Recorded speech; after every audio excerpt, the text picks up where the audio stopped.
یہ ایک سوال ہے کہ ایک صاحب یہ کہتے ہیں کہ میری بہو کا انتقال ہوا، اس کے پاس 4 تولہ سونا تھا، 2 تولہ شوہر نے کیا تھا اور 2 تولہ والدین نے دیا تھا، ماں باپ نے دیا تھا۔ کتنے تولہ تھا؟ 4 تولہ سونا۔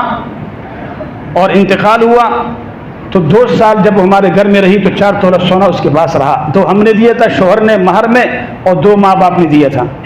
جب اس کا انتقال ہو گیا تو کہہ رہے کہ اس کی جو والدہ ہے اس لڑکی کی، وہ کہتی ہے کہ یہ جو 2 تولہ سونا ہمارے والدین نے دیا تھا یہ اس کی ملکیت نہیں تھی، یہ اس کی بھابھی کا تھا جو اس کو دیا تھا استعمال کرنے کے لیے، لہٰذا یہ 2 تولہ جو ہے یہ میراث میں تقسیم ہوگا، اور جو 2 تولہ ہم نے دیا تھا وہ میراث میں تقسیم نہیں ہوگا۔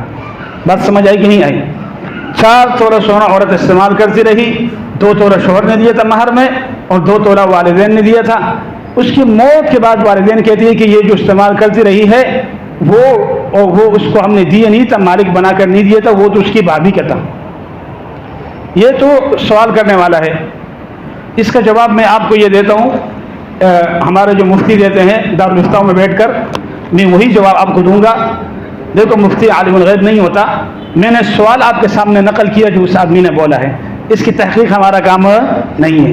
ہم سوال کے مطابق جواب دیں گے کہ اگر واقعتاً 2 تولے اس کا تھا اور 2 تولہ اس کا نہیں تھا تو وہ 2 تولہ مہر میں تقسیم نہیں ہوگا، اور جو 2 تولہ شوہر نے دیا تھا وہ اس کی ملکیت تھا تو وہ مہر میں تقسیم ہوگا۔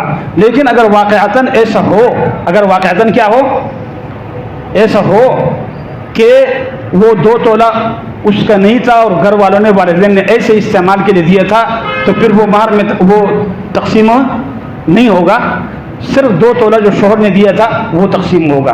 ٹھیک ہے کہ نہیں؟ اب یہ تو میں نے آپ کو جواب دیا، جو انسان مر جاتا ہے، مرنے کے بعد اس کی ملکیت میں جو چیز ہوتا ہے، جس کا وہ مالک ہوتا ہے زندگی میں، وہی تقسیم ہوگا ورثہ میں۔ اگر مالک نہیں ہے تو وہ تقسیم ہو، مثلا ایک آدمی مر گیا، اس کے پاس دوست کی گاڑی تھی یا موٹر سائیکل تھی، وہ استعمال کر رہا تھا، تو وہ موٹر سائیکل تو تقسیم نہیں ہوگا نا، ہوگا وہ تو اس کو واپس دے دیا جائے گا۔ اس طریقے سے اگر واقعتاً یہ کہتا ہے، یہ جو کہتا ہے کہ اس کی ماں کہتی ہے، اگر وہ سچ بولتی ہے تو پھر تو وہ 2 تولہ نہیں ہوگا، صحیح ہے کہ نہیں؟ لیکن اگر وہ سچ نہیں بول رہی ہے، جھوٹ بول رہی ہے، تو 4 تولہ تقسیم ہوگا۔ کیا ہوگا؟ 4 تولہ کیا ہوگا؟ تقسیم ہوگا۔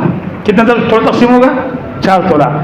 یہ تو مفتی ہے، ہمارے مفتیوں کا سب سے بڑا مسئلہ یہ ہے، کرے جو پختو منگ بسرا سے مشرے سے بائیں منگ سر میں چلے گا رشتہ وہی نا تسمات دا ہوا ہے جو تفسیرہ کو بڑے میں بڑی تفسیرہ کو مان یہ خزا بڑے خزر دا سونا ورکی چتا استعمال 2 کالا ورکی بہابی چتا ورکی دغله چتا استعمال کا ورکی تاسو ورکی دروب شو کنه شو من مفتیان وړي راغته مسله ده، موږ د امت مفتیان او موږ بیړه د خلکو غار کا کړه، موږ ته ثبوت کوو چې مسله بیانو چې دا دغه ده ما خبره پوښتنه کې پونه شه۔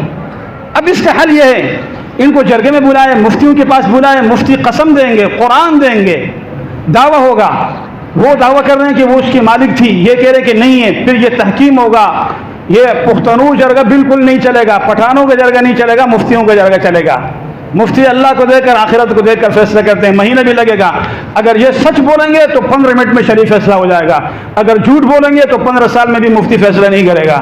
یہ مفتیوں کو جہنم میں بھیج کر خود مال لے کر جنت میں جانا چاہتے ہیں، کیا کرتے ہیں؟ مفتیوں کو جہنم میں بیچتے ہیں، الا بلا وغیرہ نے بولا صحیح شو کرا پخپل سے سونے پخپل ازما کے اخپلا خاص کر یہ پلاٹونوں والا چیز جھوٹ بول کر مفتیوں کا وقت ضائع کرتے ہیں۔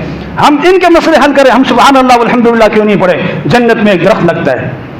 جھوٹ عام ہو گیا ہے، بات مفتیوں کی نہیں ہے، مولیان بھی مسئلہ یہ ہوئی ملا بل ہوئی یو ملا یو مسئلہ دا ترشیا ہوئے ملا بہت یو سکن کے مسئلہ ہوئی قرآن ہے اور حدیث ہے اور جس طرح دوروں کو ملا بس ہوگی۔ واقعی دعوانا الحمدللہ رب العالمین۔